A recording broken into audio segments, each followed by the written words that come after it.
그 한순간의 선택이 여러분의 10년을 좌우합니다.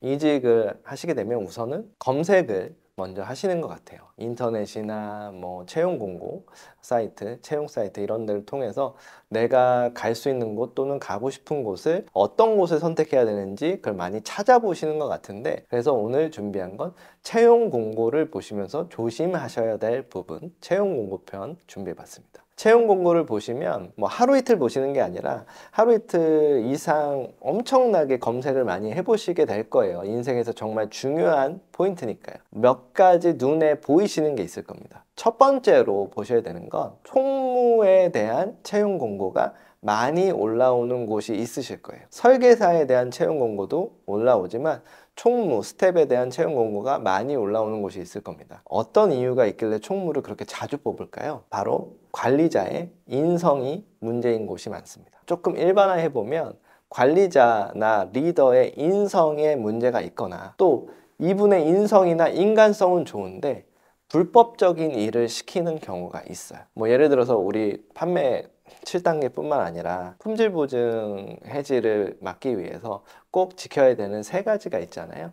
근데 그런 것들 중에 설계사님들이 하기 귀찮아 한다고 해서 총무님께 시킨다거나, 그러면 이 조직은 흔히 얘기하는 정도 영업, FM 영업은 안 하는 곳인 거죠. 그렇게 되면 그 총무님이 그걸 대피하거나 대신 모니터링 하거나 이런 경우들이 있어요. 그 총무님은 불법적인 일을 하는 거기 때문에 일하기 싫을 수가 있죠. 또는 회식에 갔더니 약간 이분이 이상해. 평소에는 멀쩡했는데 회식 자리에 가면 이분이 약간 이상해. 관리자분이 이상해져. 그래서 그런 것들을 겪고 나서 퇴사하시는 경우도 많고, 총무님은 어떻게 보면 설계사님보다도 관리자분과 좀 더 밀접한 관계가 있잖아요. 그런 부분을 제일 많이 판단하는 바로미터가 되기도 합니다. 그래서 총무가 자주 바뀌는 곳은 그곳의 리더가 인간적으로 이상하거나 또는 인간성은 괜찮아도 불법적인 일을 시키거나 뭔가 영업 프로세스가 이상한 곳일 가능성이 높다. 첫 번째로 총무에 대한 채용 공고가 자주 올라오는 곳을 피하셔라. 두 번째는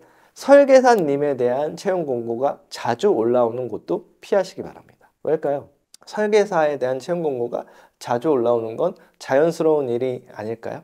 아닙니다. 실제로 영업을 잘하고 있고 좋은 곳은요, 채용 공고를 거의 올리지 않아요. 이상하죠? 근데 아마 눈치채신 분들도 꽤 있을 겁니다. 그런 곳들은 영업을 잘하고 있고 좋은 곳은 채용 공고를 올리지 않아도 알아서 찾아옵니다. 이 보험 영업 필드가 생각보다 좁아서요, 입소문이 빨라요. 그래서 이곳이 좋은 곳이다 라고 소문이 나면 알아서 소문 듣고 친구 손잡고 많이 입사하세요. 특히나 이직을 여러 번 하신 분들이 계시면 그분이 전 직장에 계신 분들과 여전히 소통하시면서 자연스럽게 소문이 나요. 아, 이곳이 참 좋더라. 내가 여기서 일해보니까 여기 DB가 참 좋더라. 여기 교육이 참 좋더라.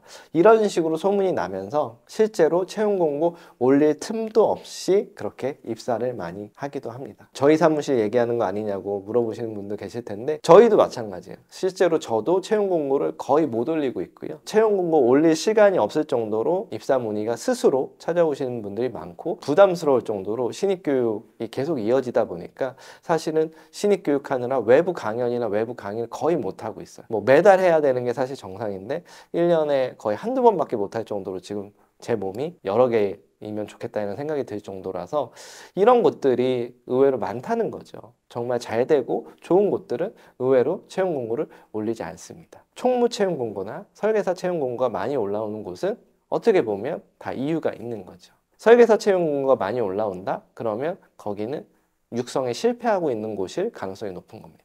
계속 들어오고 나가고 들어오고 나가고.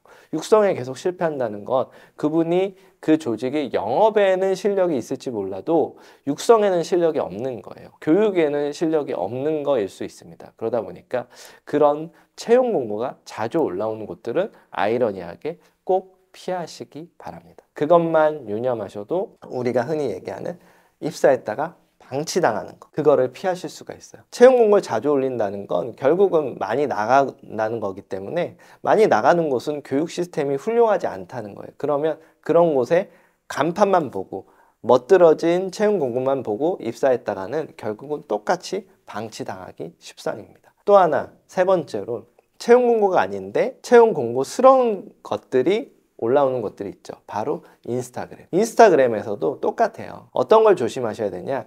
본인의 실력, 본인의 얘기를 주로 하는 게 아니라 회사 자랑, 내가 소속된 본부나 조직 자랑, 이런 글들로 도배되어 있는 분께는 입사하지 마세요. 그분은 실력과 어떤 육성, 멘토로서 좋은 분이라기보다는 조직의 충성심이 높은 분이에요. 입사자 입장에서는 조직의 충성심이 좋은 분한테 입사하고 싶은 게 아니라 날 잘 알려주고 나한테 멘토링을 해주려고 하는 분을 찾아야 되잖아요. 이분이 인스타그램이나 이런 데는 참 멋있게 써놓고 멋지게 보여지더라도 우리한테 중요한 건 날 잘 키워주고 날 잘 교육해주고 내가 필요할 때 멘토링을 해줄 사람입니다. 그렇기 때문에 채용 공고나 인스타그램에서 그런 내용은 오히려 지금 멋있어 보이더라도 피하셔야 돼요. 피하고 항상 말씀드리죠. 제가 계속 말씀드리죠. 사수와 멘토를 찾으세요. 날 알려줄 사람을 찾으십시오.